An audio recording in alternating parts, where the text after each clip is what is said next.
जय जिनेंद्र। नमस्कार आप सभी को। मैं डॉक्टर निकिता बहुत बहुत स्वागत करती हूँ आपका मेरे इस यूट्यूब चैनल में। आज बात करेंगे हम अश्वगंधा के बारे में। अश्वगंधा क्या है, इसको कैसे लेना चाहिए, कितना लेना चाहिए, कब लेना चाहिए, किन लोगों को बिल्कुल नहीं लेना चाहिए और कैसे आप इसके ज़्यादा से ज़्यादा बेनिफिट्स उठा सकते हैं, इसके बारे में वीडियो है। इसको पाउडर फॉर्म में भी यूज़ किया जाता है और होम्योपैथी में भी जो मेडिसिन है विथानिया सोमनिफेरा मदर टिंचर, इसको बहुत यूज़ किया जाता है। इसको इंडियन जिनसेंग भी बोलते हैं। ये इतनी इफेक्टिव मेडिसिन है कि अगर इसका सही यूज़ किया जाए तो इसके सारे बेनिफिट लिए जा सकते हैं। तो यही हम डिटेल में चर्चा करेंगे। वीडियो इम्पोर्टेंट है, इन्फॉर्मेटिव है, अंत तक बने रहिएगा मेरे साथ। तो वीडियो को स्टार्ट करते हैं। वीडियो को स्टार्ट करने से पहले एक रिक्वेस्ट है कि अगर चैनल पर नए हैं तो चैनल को जरूर सब्सक्राइब करना, बेल आइकन पर जरूर क्लिक कीजिएगा ताकि आगे आने वाले वीडियोज़ के नोटिफिकेशंस आपको मिल सके। मेरे चैनल पर आपको homeopathic medicine, disease, diet, nutrition से रिलेटेड जानकारी मिलती है। साथ ही मैं आपके साथ कुछ होम टिप्स एंड ट्रिक्स भी शेयर करती हूँ जिससे आप अपनी बीमारी को जड़ से और इंस्टेंट ठीक कर सकें। तो चलिए आगे बढ़ते हैं। अश्वगंधा जो है ये एक ऐसा पौधा है जिस पे पीले रंग के फूल खिलते हैं। इसकी पत्तियां सर्दी जुकाम बुखार में बहुत ज़्यादा यूज़ की जाती है, लेकिन जो मोस्ट इफेक्टिव पार्ट होता है इसका, जो बहुत ज़्यादा यूज़ किया जाता है, वो है रूट। इसका पाउडर भी बनाया जाता है, कैप्सूल भी खाई जाती है, टैबलेट भी खाई जाती है और होम्योपैथिक मदर टिंचर के रूप में तो इसको यूज़ करते ही हैं।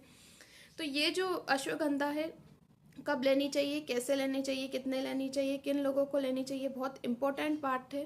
क्योंकि अगर आप इसको सही तरीके से लेते हैं तो आप इसके मैक्सिमम बेनिफिट्स उठा सकते हैं। तो देर ना करते हुए सबसे पहले हम इसके बेनिफिट्स के बारे में बात करते हैं और ये काम कैसे करती है इसके बारे में बात करते हैं।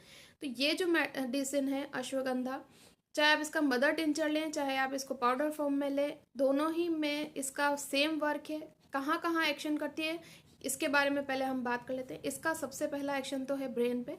ब्रेन में ये क्या करती है, आपकी याददाश्त बढ़ाने का काम करती है, मेमोरी पावर को बढ़ाती है। अगर किसी को याददाश्त की प्रॉब्लम है, भूलने की बीमारी है, तो बहुत अच्छी मेडिसिन है। स्ट्रेस एंजाइटी को कम करती है, डिप्रेशन को भी इवन ये कम करती है। आपके जो बॉडी के हार्मोन्स होते हैं उनको फ्लक्चुएशन को रोकती है और कहीं ना कहीं इसका हार्मोनल इम्बैलेंस पे भी बहुत अच्छा रोल है। ये आपके ब्रेन के फंक्शन को इम्प्रूव करने के साथ साथ जो साइकेट्रिक प्रॉब्लम्स होती है उसमें भी बहुत बेनिफिशियल हो जाती है कई बार, जैसे कि बाइपोलर डिसऑर्डर्स होते हैं, शिजोफ्रेनिया होता है, डिमेंशिया, यहाँ तक की जो प्रॉब्लम होती है इसके अंदर भी आपकी जो अश्वगंधा है बहुत यूज़फुल मेडिसिन है। दूसरा, अगर हम इसकी बात करें तो ये मसल्स पावर बढ़ाने में भी बहुत अच्छा योगदान देती है। एथलेटिक परफॉर्मेंस इससे बढ़ती है। मसल्स पावर कैसे बढ़ती है पहले इसके बारे में जानते हैं। मसल्स पावर जो है वो इस पहले तो ये अपना मसल मास बढ़ाएगी, बॉडी का मसल मास बढ़ाएगी, उसके बाद उसमें ताकत भर देगी। और जो एथलेटिक परफॉर्मेंस है वो कैसे बढ़ती है, लंग्स कैपेसिटी बढ़ जाती है इससे। क्योंकि ये रिसर्च में पाया गया है कि जब जिन लोगों ने अश्वगंधा ज़्यादा ली उन लोगों में काफ़ी जो ऑक्सीजन कैरिंग कैपेसिटी थी लंग्स की वो बहुत बढ़ गई। इवन कोरोना टाइम में भी बहुत लोगों ने इसको लेकर अपनी लंग्स कैपेसिटी को बढ़ाई। लेकिन ये ध्यान रखिएगा कि इस मेडिसिन की तासीर गर्म होती है तो इसको एक लिमिटेड मात्रा में ही लेना ज़रूरी है। तो जब भी आप लें तो इसकी मात्रा ज़रूर देखें, उसके बारे में हम आगे डिस्कस करेंगे। पहले इसके गुणों के बारे में डिस्कस कर लेते हैं। ये जो मेडिसिन है ये न केवल आपका कोलेस्ट्रॉल रिड्यूस करती है बल्कि आपका फैट घटाने में भी इसका बहुत अच्छा रोल है। इस तरह से जो मोटापा घटाना चाहते हैं उन लोगों के लिए भी अश्वगंधा रामबाण औषधि है। आपकी हार्ट के फंक्शन को भी इम्प्रूव करती है क्योंकि कोलेस्ट्रॉल को काटती है, कोलेस्ट्रॉल को कम करती है, नसों में जो ब्लॉकेज आ रहे हैं उसको खोलती है। तो इससे आपका जो हार्ट है वो भी काफ़ी हद तक इम्प्रूव होता है। इवन ये जो हाई बीपी के जो केसेस होते हैं जहाँ पे हार्ट आपका अच्छे से काम नहीं कर रहा है, बीपी बहुत ज़्यादा हाई हो रहा है, बहुत ज़्यादा फ्लक्चुएट हो रहा है, वहाँ पे भी ये बहुत अच्छा काम करती है। इसके अलावा कुछ कैंसर के जो केसेस होते हैं उसमें भी अश्वगंधा का रोल देखा गया है कि वो उसमें काफ़ी इम्प्रूवमेंट लाती है।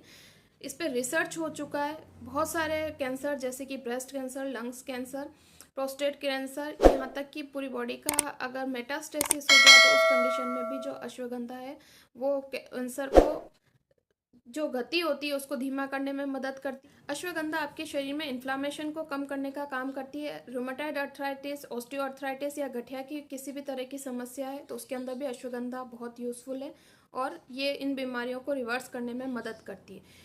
अगर इसका मेल फर्टिलिटी और फीमेल इनफर्टिलिटी पे बात करें तो ये पहले तो मेल की बात करते हैं। मेल टेस्टोस्टेरोन हार्मोन जो होता है उसको बढ़ाने में इसका बहुत अच्छा योगदान है।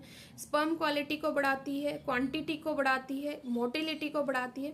तो जो पर्सन्स इनफर्टिलिटी से बहुत ज़्यादा परेशान है उनके लिए अश्वगंधा रामबाण औषधि हो सकती है। ये न केवल सीमेन की मात्रा को बढ़ाती है बल्कि वीर्य को घड़ा करने में भी इसका बहुत अच्छा रोल है।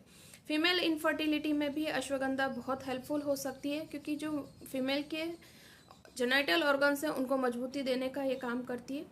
इसके अलावा ये ब्लड शुगर लेवल को भी कम करने का काम करती है। तो जो लोग डायबिटिक हैं वो भी अश्वगंधा ले सकते हैं, लेकिन ये बात ध्यान रखिएगा कि जिनको शुगर लो रहती है उन लोगों को बिल्कुल भी अश्वगंधा नहीं लेनी चाहिए। इवन जो लो बीपी के जो पर्सन्स होते हैं उनको भी अश्वगंधा बिल्कुल नहीं लेनी चाहिए, क्योंकि कहीं ना कहीं बीपी को लो करने का काम करती है। इसके अलावा ये ब्रेन फंक्शन को भी बढ़ाने में महत्वपूर्ण भूमिका निभाती है। आपकी नींद को ये इम्प्रूव करती है, इसलिए यह डिप्रेशन के जो केसेस होते हैं उसमें भी काफ़ी मदद करती है, जहाँ स्ट्रेस एंजाइटी को दूर करती है। इवन अगर डिप्रेशन के कोई पर्सन है तो वो भी अगर ये मेडिसिन लेते हैं तो उनको काफ़ी फ़ायदा होता है। स्ट्रेस और एंजाइटी और डिप्रेशन के केस में अगर कोई पर्सन अश्वगंधा लेना चाहिए तो उसको कम से कम 60 से 90 दिन तक इसका सेवन करना चाहिए। कितनी डोज लेनी चाहिए इसका मैं अभी जिक्र करने ही वाली हूँ। ये वाली जो डोजेस हैं, ये वाली जो मेडिसिन है जो भी मैं आपको बताऊंगी, अगर 60 से 90 दिन तक आप ये लेते हैं तो स्ट्रेस एंजाइटी डिप्रेशन के केसेस में काफ़ी इम्प्रूवमेंट लगता है। स्फूर्ति, जोश और उत्साह बढ़ने लगता है पर्सन में। और पूरा जो ये मेडिसिन है, बहुत कम मेडिसिन ऐसी होती है जो फिजिकल और मेंटल पावर दोनों पे काम करती है। अश्वगंधा उन्हीं में से एक है। इसको इंडियन जिनसेंग भी कहते हैं। ये स्लिप को इम्प्रूव करने का काम करती है, इसलिए अगर जिन पर्सन को स्लिप को इम्प्रूव करने के लिए मेडिसिन को लेना है, अश्वगंधा को लेना है, तो क्या करना है कि रात को आप दूध में मिलाकर इसको ले सकते हैं, जिससे कि आपकी नींद ठीक हो जाए। लेकिन ये भी देखा गया है कि बहुत ज़्यादा अगर आप अश्वगंधा का सेवन करते हैं तो एक समय बाद 1.5 से 2 महीने बाद अगर आप इसको रेगुलर भी यूज़ करते रहते हैं तो ये फिर कहीं ना कहीं नींद को कम करने का भी काम करती है। तो लिमिटेड यूज़ करना इसका बहुत ज़रूरी।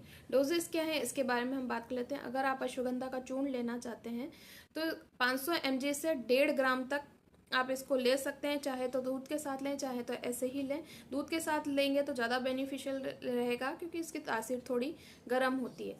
अगर बात करें कि आप विथानिया सोमनीफेरा मदर टिंचर के रूप में इसका यूज़ करना चाहते हैं होम्योपैथी का, तो इसको आप 10-10 बूंद आधा कप पानी में सुबह दोपहर शाम करके ले सकते हैं।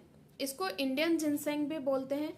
एक और जिनसेंग है मदर टिंचर हमारे होम्योपैथी में, जिसको चाइनीज अश्वगंधा कह सकते हैं। यानी कि दोनों ही अश्वगंधा है, एक इंडियन है और एक चाइनीज है। अभी मैं जिसकी बात कर रही हूँ ये इंडियन जिनसेंग है, और जो चाइनीज़ जिनसेंग है यानी जो नॉर्मल जिनसेंग जिसको हम बोलते हैं, उसका मैं वीडियो ऑलरेडी अपने चैनल पर डाल चुकी हूँ। आप चाहे तो देख सकते हैं, मैं इसका लिंक भी डिस्क्रिप्शन में डाल दूंगी।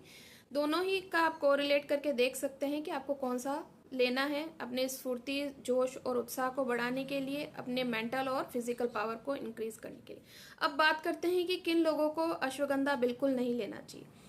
पहला तो जो गर्भवती और स्तनपान करवाने वाली महिला हैं उनको बिल्कुल भी अश्वगंधा नहीं लेना चाहिए। रीज़न है कि ये गर्म तासीर की होती है और कहीं ना कहीं अबॉर्शन भी कॉज कर सकती है। जिनको लो बीपी और लो डायबिटीज़ की समस्या रहती है, यानी कि शुगर कम रहने की समस्या होती है, जिनकी बार बार इस तरह की प्रॉब्लम हो जाती है कि या तो बीपी लो हो रहा है या फिर शुगर लो हो रही है, तो उनको अश्वगंधा बिल्कुल भी यूज़ नहीं लेनी चाहिए, क्योंकि ये बीपी को लो करने का काम करती है, शुगर को भी कम करने का काम करती है। इसके अलावा जिन लोगों को बार बार बुखार आता है, जो लोग एलर्जिक हैं, जिनको बार बार फ्रिक्वेंट बहुत ज़्यादा एलर्जी रहती है और उस एलर्जी में शरीर गर्म बना रहता है, उन लोगों को भी इसका सोच समझ के सेवन करना चाहिए, चिकित्सक की सलाह से सेवन करना चाहिए, क्योंकि ये कहीं ना कहीं टेम्परेचर इंक्रीज करने का भी काम करती है।